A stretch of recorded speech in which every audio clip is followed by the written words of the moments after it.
Hi buddies, welcome to my style cooking channel. இன்றைக்கி நம்ம 15 நிமிஷத்தில் செய்கிற சூப்பரான அண்ட் டேஸ்டியான ரோட்டுக்கடை ஸ்டைல் குருமா எப்படி செய்யலாம் அப்படின்றத பார்க்கலாம். இந்த குருமா வந்துட்டு பார்த்திங்கன்னா தோசை, இட்லி, பூரி, சப்பாத்தி அப்படின்னு எல்லாத்துக்குமே பெஸ்ட்டு காம்பினேஷனாக இருக்கும். மெயினாக தோசைக்கு இந்த குருமா வச்சு சாப்பிட்டோம் அப்படின்னா செம்ம டேஸ்ட்டாக இருக்கும். வீடியோக்குள்ளே போகிறதுக்கு முன்னாடி நீங்கள் இன்னும் மை ஸ்டைல் குக்கிங் சேனலை சப்ஸ்கிரைப் பண்ணலாம் அப்படின்னா ப்ளீஸ் buddies நம்ம சேனலை சப்ஸ்கிரைப் பண்ணிக்கோங்க. இப்போ வாங்க வீடியோக்குள்ளே போயிட்டு இந்த சூப்பரான டேஸ்டியான குருமா எப்படி செய்யலாம் அப்படின்றத பார்க்கலாம். இந்த குருமா செய்கிறதுக்கு முதல்ல ஒரு சிம்பிளான மசாலா அரைச்சி எடுத்துக்கலாம். அதுக்காக ஒரு மிக்ஸி கப் எடுத்துக்கோங்க. அதில் ஒரு மீடியம் சைஸ் வெங்காயத்தை ரஃபாக கட் பண்ணி மிக்ஸி கப்பில் சேர்த்துக்கோங்க. கூடவே ஒரு மீடியம் சைஸ் தக்காளி சேர்த்துக்கோங்க. அடுத்தது 20 பல் அளவுக்கு பூண்டு சேர்த்துக்கோங்க. காரத்துக்கு தகுந்த போல் பச்சை மிளகாய் சேர்த்துக்கிட்டு கூடவே 2 டேபிள் ஸ்பூன் அளவுக்கு பொட்டுக்கடலை சேர்த்துக்கோங்க. பொட்டுக்கடலைக்கு பதிலாக நீங்கள் முந்திரி பருப்பு கூட சேர்த்துக்கலாம். பொட்டுக்கடலை அப்படிலாம் முந்திரி பருப்பு சேர்த்துக்கும் போது அந்த குருமாவுடைய டேஸ்ட்டும் நல்லாயிருக்கும், அதே போல் நல்லா திக்காகவும் வரும்.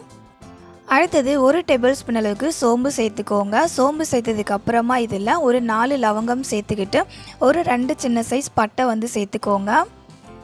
அடுத்தது இது கூட ஒரு 2 பத்தை தேங்காவை சின்ன சின்ன பீஸாக கட் பண்ணி சேர்த்துக்கோங்க. இதில் கொஞ்சம் கொஞ்சமாக தண்ணி சேர்த்துக்கிட்டு ஒரு சட்னி கன்சிஸ்டன்சிக்கு அரைச்சி எடுத்துக்கோங்க.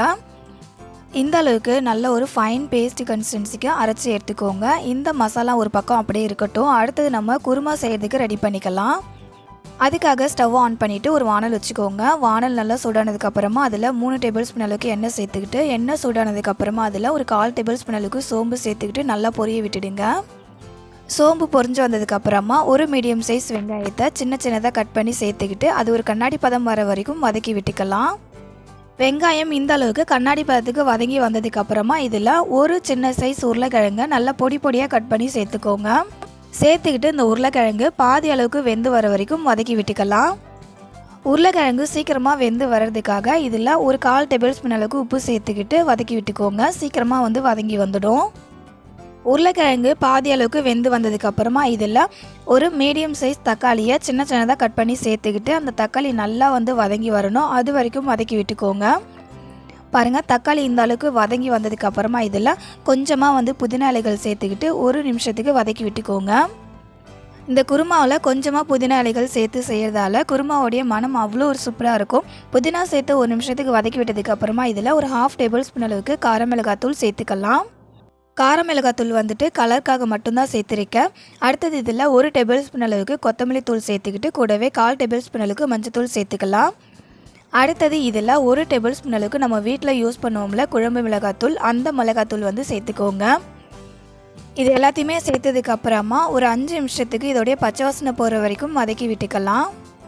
நம்ம குழம்பு அதுக்கப்புறம் குருமாலாம் செய்யும்போது வெறும் மிளகாத்தூள் அதுக்கப்புறம் மல்லித்தூள் சேர்த்து செய்யாமல் அது கூட நம்ம வீட்டில் யூஸ் பண்ணுற குழம்பு மிளகாத்தூள் கொஞ்சம் சேர்த்து செஞ்சோம் அப்படின்னா டேஸ்ட்டு ரொம்ப நல்லாயிருக்கும். மிளகாத்தூளோடைய பச்சை வாசனை போனதுக்கப்புறமா நம்ம அரைச்சி வச்சுருக்கோம்ல மசாலா, அதை இது கூட சேர்த்துட்டு மசாலா அரைச்ச மிக்ஸி கப்பில் கொஞ்சமாக தண்ணி சேர்த்து நல்லா ஒரு ரின்ஸ் பண்ணி அந்த தண்ணி இது கூட சேர்த்துக்கோங்க. சேர்த்துக்கிட்டு நல்லா கலந்து விட்டுக்கோங்க. கலந்து விட்டதுக்கப்புறமா இப்போது இதை ஒரு 2லேருந்து 3 நிமிஷத்துக்கு அப்படியே அது பச்சை வாசனை போகிற வரைக்கும் நம்ம வதக்கி விட்டுக்கலாம்.